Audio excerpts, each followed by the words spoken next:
One of the things I'm always looking for when I'm painting is for me to personally experience awe.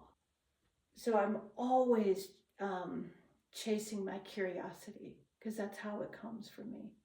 So if I'm curious about something, I'm always changing and exploring the way that I work and what I present to you in my paintings.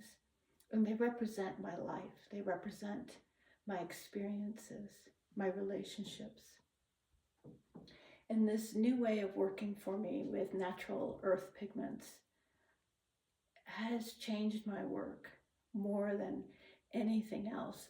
And it's almost brought me completely back to what I was doing when I graduated from college. I started painting with the graphite, with a brush. And so all of this is painted on. Usually for me, I would use a nice, large, wide graphite stick, and I would draw and then come in with an eraser and soften and draw and soften, and you do that over and over, and you get this like mix of wind, and I love that, and movement. And then when I finally finished the graphite part, I mixed together a natural earth pigment called French turquoise, and mixed that with a tree resin and water, and brushed that on. I also did this one differently. I turned it upside down so that the density of the color was more intense at the bottom of the painting than the top of the painting. And so I worked that, and it was one of those moments of awe. It was fantastic. And then I did this outside, and washed those in and out, and worked the sky a little bit of trying to keep it in its raw form and not overwork it, which is always a challenge. But I think I pulled this one off.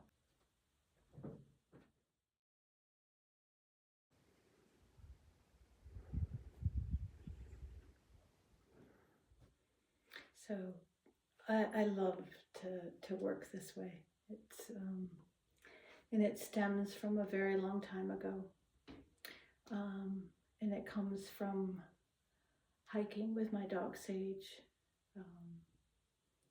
at the Saugatuck Dune State Park in Michigan. And it's this hike, the Livingston Trail, and it's all enclosed with trees and sand, and you hop over logs, and then all of a sudden you walk out, and it just opens up, and the dune grass and the lake and the sky, and it just takes your breath away. So that moment that I had just is still in me, and I want to experience that over and over. And I experienced that breathtaking feeling that I experienced when I hiked the Livingston Trail when I paint. So it's an oil on linen. It also has charcoal, and this year I experimented with creating my own charcoal.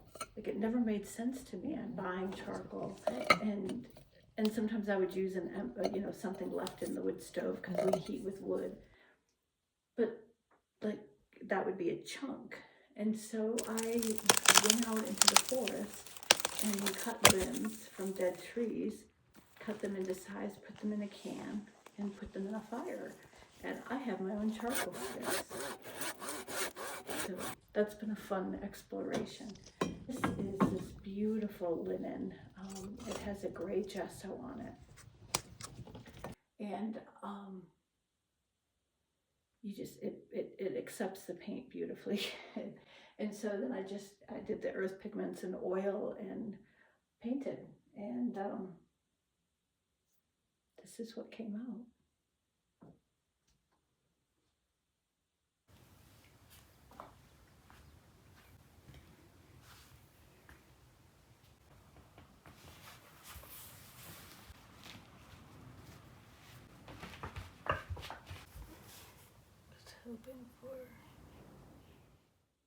It's when I painted this, the lilacs were in bloom here. So I was holding on to lilacs as I was painting this, and I would press them in to the linen and then follow that memory of the lilac. This painting is so soft and illuminating. It has these beautiful, almost like glowing marks of branches.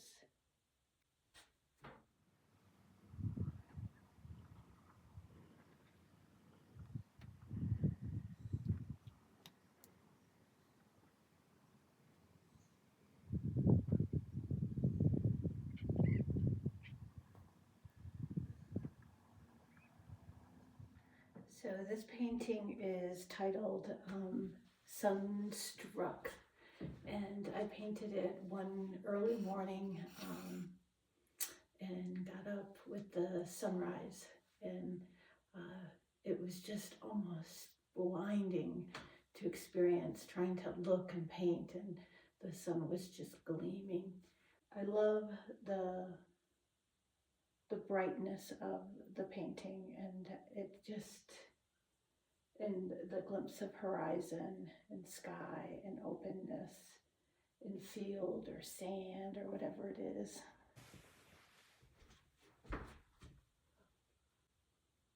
This is one of the first paintings I created for this show at Capizzo Gallery. And I just painted the way that I do, and I usually don't have music playing, and if I do, it's Alice Coltrane, or who's her husband? Oh, John Coltrane. And I had Love Supreme, John Coltrane playing. I also love improv piano music. And so I play a lot of Keith Jarrett if I'm going to listen to music. And so I'm painting here on raw canvas, and it's water-based, and it's soft and liquid and moving and messy. Oil paint is like butter, so it's a very different way of working. And it came out. I wasn't expecting something to come out at this point. I was experimenting and seeing what would happen. So this just has so much vibrancy and movement, and the color just truly, it blew me away. And so I call this like submerged, because it was just like in this ocean of or water and unknown for me, this unknown territory.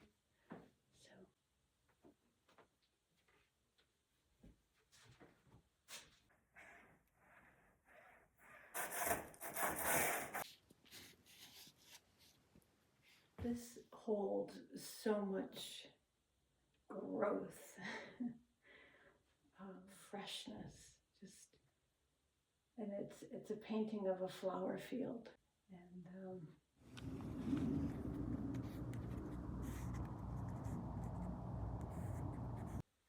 it's really special to see this painting on the wall, because I just walked it over from the studio to here. I can still smell the scent of the varnish on it. I use a UV Eco varnish for my earth pigment paintings on raw canvas. And earth pigments are the strongest pigments, so I'm not worried about fading. I just use it because it's kind of it's very matte finish, but it's uniting the whole piece together. So that's why I put the varnish on them. And lilacs are my favorite flower. I also love daffodils, but I think it's lilac. And growing up, we had a large lilac bush outside, and it's the only flower my mother would actually pick and bring into the house. And so it was very happy memories. And I have many different lilacs here, and I used the lilacs, so I hold on to them while I'm painting, so that I'm holding on to what it is. And I also paint on the lilac and I push it in and pull it away. Sometimes it works. Sometimes it just leaves a trace memory, and then I follow the line or follow that leaf.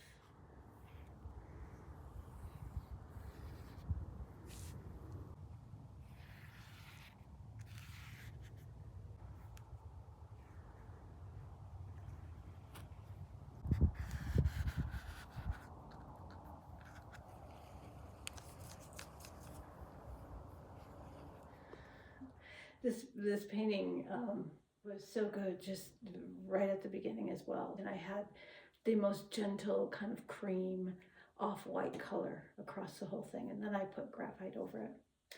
After it dried for 2 weeks, then I put graphite over it and with eraser, and it was just good like that. And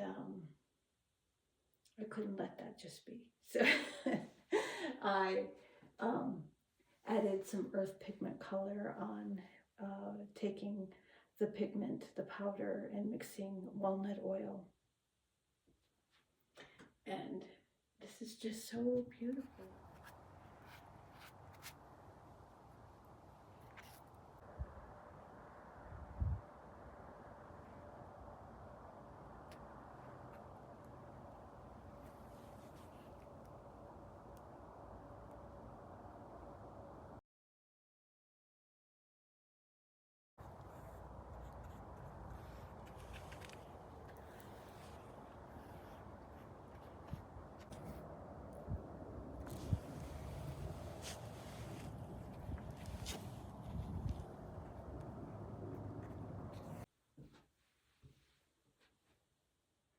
It reminds me of like being outdoors during the eclipse, and just the way you feel a different balance. It's almost explosive, but it's not. And then you're up close and it's far away.